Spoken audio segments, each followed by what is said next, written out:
Here we are again, and still on the third season, how to build yourself up, how to grow up.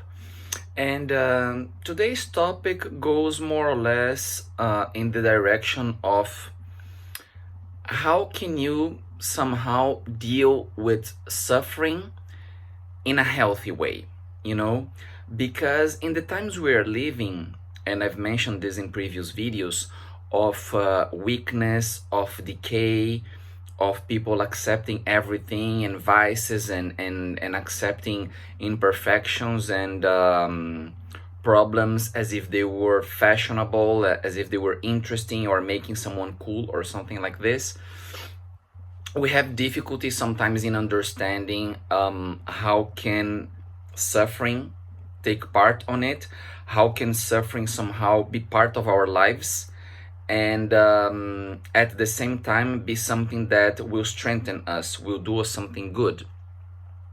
Well, when it comes to suffering, when it comes to going through bad things, bad experiences in your life, the reason why I don't want you to try to avoid them, the reason why I don't want you to try to escape from them, is because they are part of journey. They are part of the journey that you take in life. Okay? Everything that you're going to live through life, every experience that you're going to make will constitute you, will be part of what you are, will be kind of your profile, so to say. And if you suffer, if you go through suffering, this is also going to be part of your profile. And suffering has something that blessings or good experiences or joyful moments or something like that, they normally don't have, or they normally don't bring. Suffering makes you thoughtful. Suffering makes you reflect on what has happened. Suffering makes you consider your next steps. Suffering makes you introspective, analytic, and it makes you look at life with another look. It makes you look with more attention, with more care. If all that happens in your life is good, positive, is a success, is something good, and so on, this is hardly, it's very difficult that this is going to make you thoughtful, that is going to make you introspective, that it's going to make you analyze life, what's going on, your surroundings, yourself, and so on. When everything is going very well, when everything is being positive, you never think you can improve. You never think you should do better. You can, and you should think that you can. But in most cases, people will not think that they can improve. They will not think that there is something that they can do better. And suffering brings you this. Suffering brings you this capacity of reflecting on what is going on considering what has happened. A lot of people say that we have to live in the present, that all you have is the present.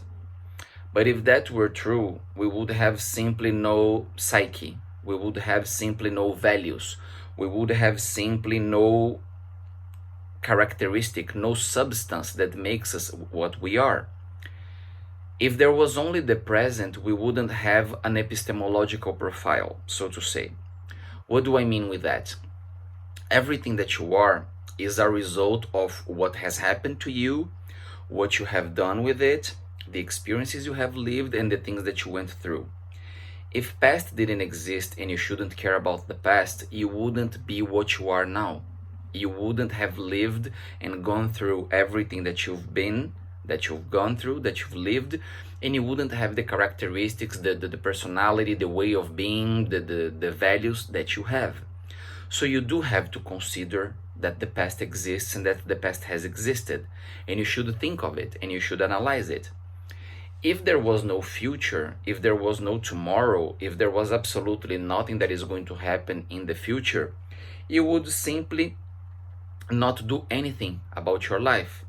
If you do things, if you plan things, if you try to get a job where you can grow, if you try to start some study, some new skill, if you try to learn something, you are automatically believing that there will be a tomorrow, because you will never learn a new language, a new skill, a new musical instrument, a new martial art in one day, in the present moment. You won't.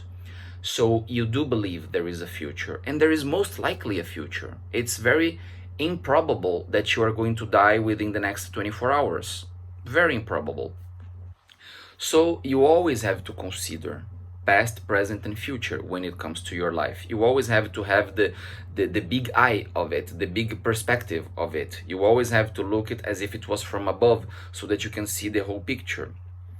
And when you do this, and when you consider life in terms of an entire journey, you have to consider suffering as part of it. Why am I telling you that? Because in the times we are living, we are always talking about minimizing the suffering, in suffering less, in maximizing happiness, maximizing pleasure, and we are kind of afraid of problems, mistakes, failures, deceptions, bad experiences, and so on. And I don't think you should search for them. I don't think you should be in love with them, and that you should only believe that you are going to change in your life and transform yourself as a person, as a human being, if you go through bad things. No, let's not go to the paradox of I've learned from my mistakes, so I will keep making a lot of mistakes to learn more. That's just silly. That is just childish. That's not what we are talking about here, and I think you understand what I'm talking about here.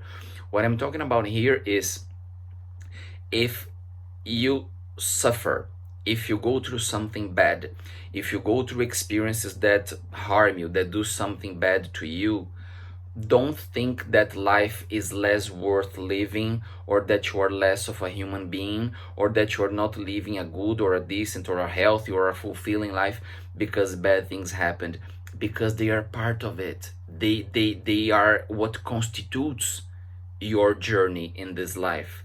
They are one of the important parts, one of the relevant parts of living. Don't think that whenever they happen, you are living less, you are enjoying less life, or even worse, that you've wasted time, that you've lost time into something that you thought could work and didn't, into a relationship that you thought could work and it didn't, into an investment that you thought could work and it didn't, a trip that you wanted to take to do this and that, and at the end it wasn't good. Because life doesn't work like that. It's not only when there is profit that life was worth living. It's not only when you gain that that was worth making. Sometimes when you lose, when it goes bad, when it goes wrong, you can also learn from it. You can also gain something from it. The difference is you are not going to be gaining what you expected to gain, but you are still gaining something. Maturity, experience, learning what not to do, which is also important in life. Understand what you should not do. And I guess I've said that in other videos, and I'm going to repeat in this one. Make out of your life a laboratory. Make out of your life a place to experiment, to experience, because this is what life is all about. Don't think that life has a definite goal and that you have to go there and you should aim in that direction and try to get there, and it's the only thing that you have to do in life, because this is not what you should be doing in life. You are not going to savor, taste, enjoy life in all its possibilities if you only think that you have to have only that goal, go there, and if you don't get there, everything is lost and everything was a waste. Because that's not the way life works. Consider that living is somehow challenging yourself. And what happens when you challenge yourself? Well, when you challenge yourself, sometimes you fail, sometimes you succeed. But when you fail, the challenge still existed. The challenge still posed something to you, posed something in your way that you had to overcome, to experience, to deal with, and so on. And that was also a learning process. That was also part of the work of living, of the work of being alive. Don't see life as a stock market that you invest, and if you don't make profit, you are automatically losing, because that's not the way life works. Life is more like an alchemy lab, something like this. You are always trying, you are always experimenting new things, You are always trying to see how this with this works, how that with that works. If you take this and do like this, if it's going to go well, and if you take that and do like that, if it's going to go well or not. Understand life as a place where you try things, where you experiment things, where you put yourself to proof. And understand that by doing so, sometimes things will work well and sometimes they won't. And learning to accept that, understand that, and knowing that that is part of living will make you profit much more from losses, sufferings, mistakes, and things that go wrong than you could ever think. Consider it. See you in the next episode.